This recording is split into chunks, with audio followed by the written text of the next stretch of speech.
Hello everyone, this is Teacher Jay, and today we're doing a review sheet that one of my students gave me. So please follow along, and hopefully this will help you if you have a test similar. So the first problem says negative 2x equals 10. So we write out as negative 2x is equal to 10. We divide both sides by negative 2, and we get x is equal to negative 5. Okay, now let's look at the next one. We have 2b is equal to 80 minus 8b.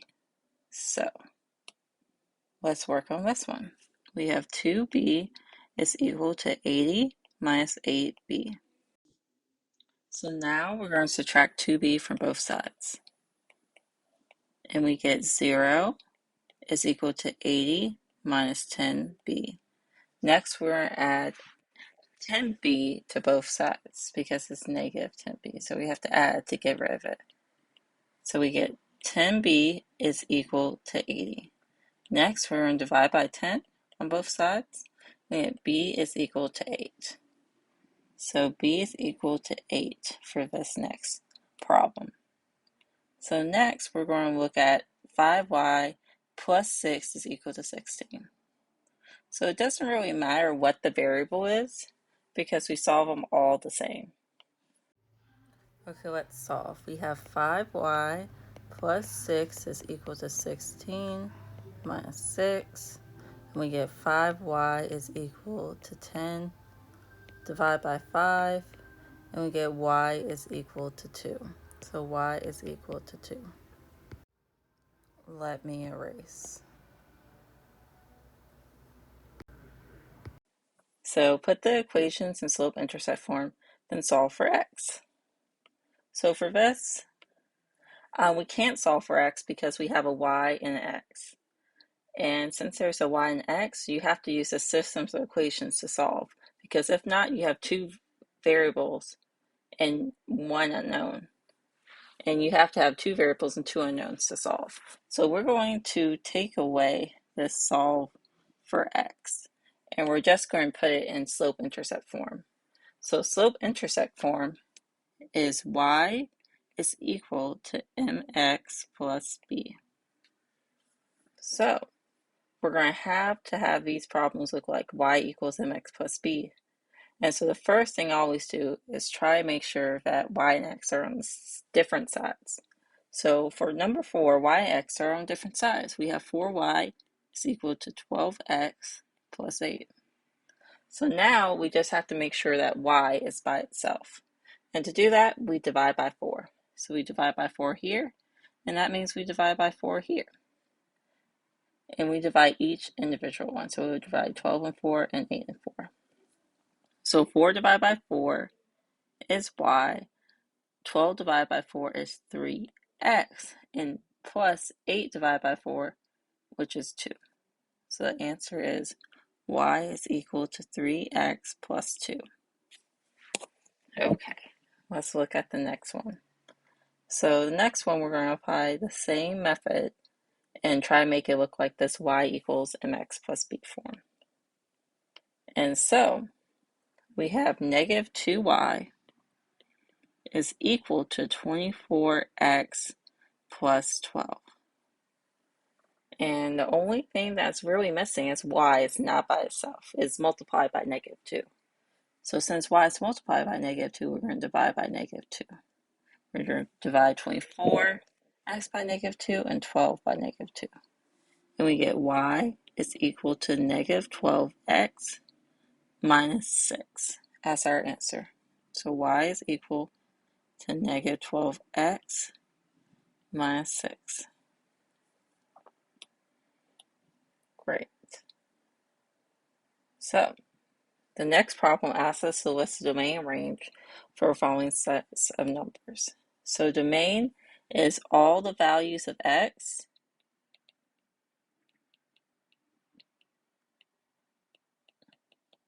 and range is all the values of y.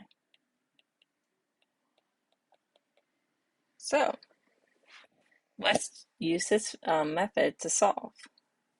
So since domain is all the values of x, we can just plug in all the values of x on the table. So it's 1, 2, 3, 4, 5, 6.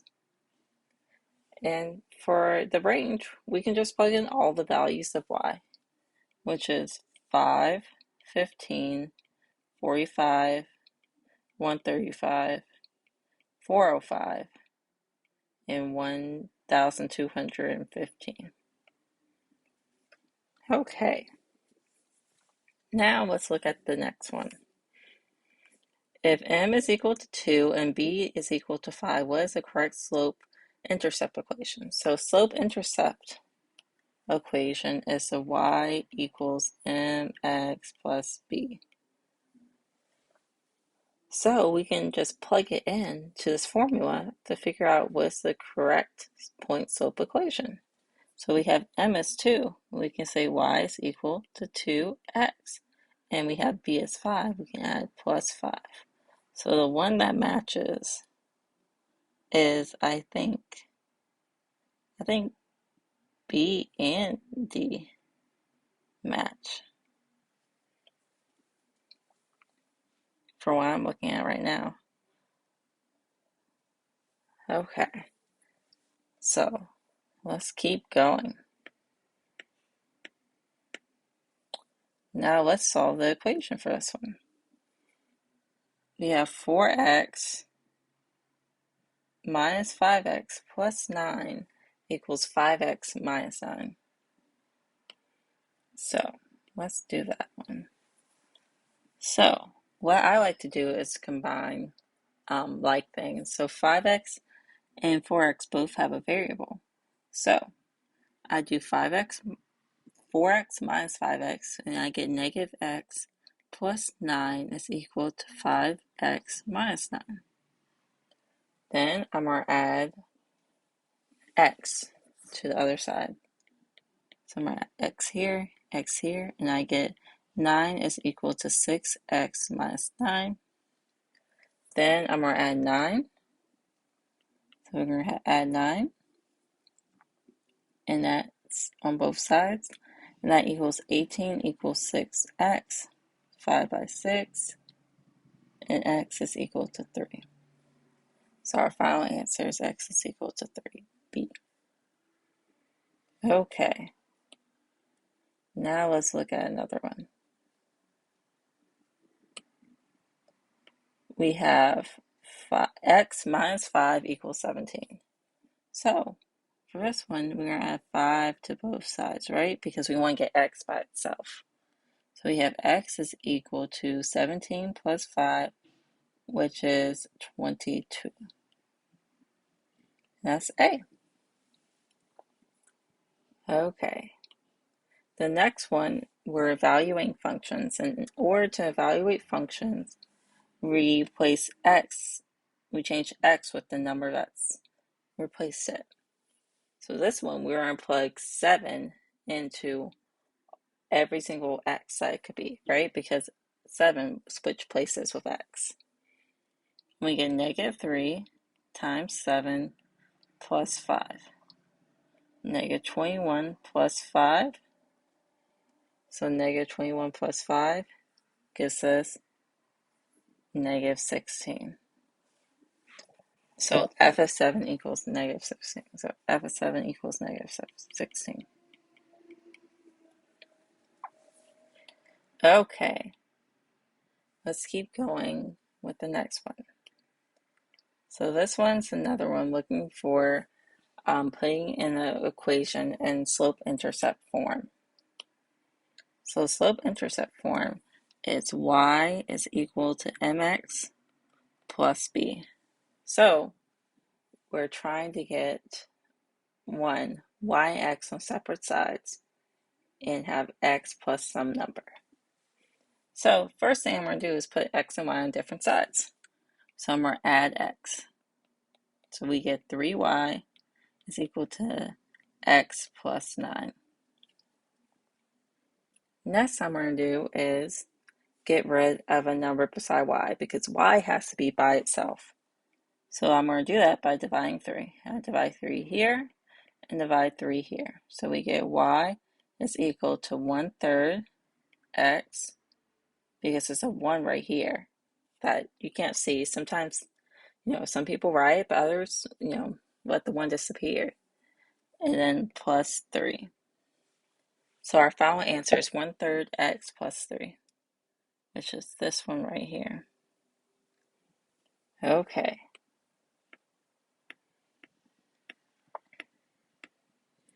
Next, we're going to have to draw an equation to represent the, not equation, we're going to have to draw a graph to represent the equation. So let me get this straight. It's a little crooked. So our equation is y equals 2/3 x minus 2. And so it's in the y equals mx plus b form or slope-intercept.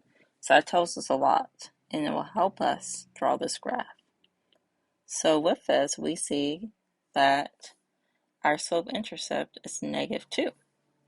So, not slope-intercept, but y-intercept. So, with that, we can put our y-intercept here. So I'm going to use the key of 1. So 1, 2, 3, 1, 2, 3, -1, -2, -1, -2, to help us out. So we have the y-intercept is -2. And we have the slope to be 2/3. So with that, we can draw out the line. So 2/3 stands for rise over run, because the equation is y2 minus y1, x2 minus x1. So rise, the y, and the run is the x. So for every 2 it goes up, it goes right 3. 2 it goes up, it goes right 3. So here, here. But that can also be applied going down. So every time it goes down, that's a -2, it goes left. 1, 2, 3, -3. So that will equal a positive 2/3. Same thing. Down to 1, 2, right? 1, 2, 3. So our line will look something like this. And since it's a positive slope, it should be pointing up in that direction. And so that is our line. So next is asked us to find our x and y intercept. Our x-intercept is where the graph touches the x-axis. And our y-intercept is when the graph touches the y-axis. So for this one, it touches the x-axis here. So the x-intercept would be 3, 0. Now let's look whether it touched the y-axis, or the graph touches the y-axis, and that will be our y-intercept. So right here, it's -2. So we have -2, my bad. Let's correct that, right? Because we have x and y is 0, -2. So it's exactly like what we have down, up, not down there, up there. So this next part is asking us to write an algebraic expression or equation from words. So 8 times a number is usually meant as a variable. Decrease by 10, so decrease is a trigger for subtraction. Is trigger for equal sign. Is 2. So that's the first one. So 2 times a number Again, it's a variable we don't know. I like to use x as my variable, but you can use any variable. It could be even y. It doesn't matter because a variable is just a replacement for a number. Decrease by 6 is 12. Write the equation in slope-intercept form. So, now let's write the equation in slope-intercept form. So we're going to do similar to what we did before. We're going to make it look like y is equal to mx plus b. So first thing we're going to do is get the y-x on different sides. So I'm going to add y. So I have x is equal to 12 plus 3y. Next thing I'm going to do is divide everything by 3. So we're going to have 1/3 x is equal to 4 plus y. Okay? And then last thing that I'm going to do is subtract 4 from both sides. So I'm going to subtract 4 here, and I get 1/3 x minus 4 is equal to y. Okay, so let's write that out here. 1/3 x minus 4 is equal to y. So let's move on to the next one. Again, we're going to want x and y on different sides. And so I'm going to subtract x this time. So I'm going to subtract x from both sides. Minus x, so we get 4y is equal to 24 minus x. Next, I'm going to divide by 4 to make sure y is by itself. So we get y is equal to 6 minus 1/4 x. And that's our final answer. So to make it more, y equals mx plus b, y is equal to negative 1/4 x plus 6. Okay, let's go on to more. We will skip these problems because I think there's a little error with these. So let's continue to the next couple of problems. So here are some more evaluating function problems. And so we're going to evaluate f of x equals x plus 3 squared minus 2x squared equals, and x is equal to negative 12. So to do that, we're just going to plug in negative 12. So we have negative 12 plus 3 squared minus 2 negative 12 squared. And to solve these problems, we are going to have to use PEMDAS. PEMDAS is like our best friend. We learned these a long time ago, but it's very important when evaluating functions that we solve everything in the right order. And so for this one, we're going to use our tricky friend PEMDAS, and we're going to use parentheses first. So we add negative 12 plus 3, and we get negative 9 squared minus 2 times negative 12 squared. Then we're going to go to exponents, right? And so we get 81 minus 2 times 144. Next, we're going to use our friend multiplication to help us out. And we get 288. So we have 81 minus 288. So 81 minus 288, because we're finally at subtraction, is equal to negative 207.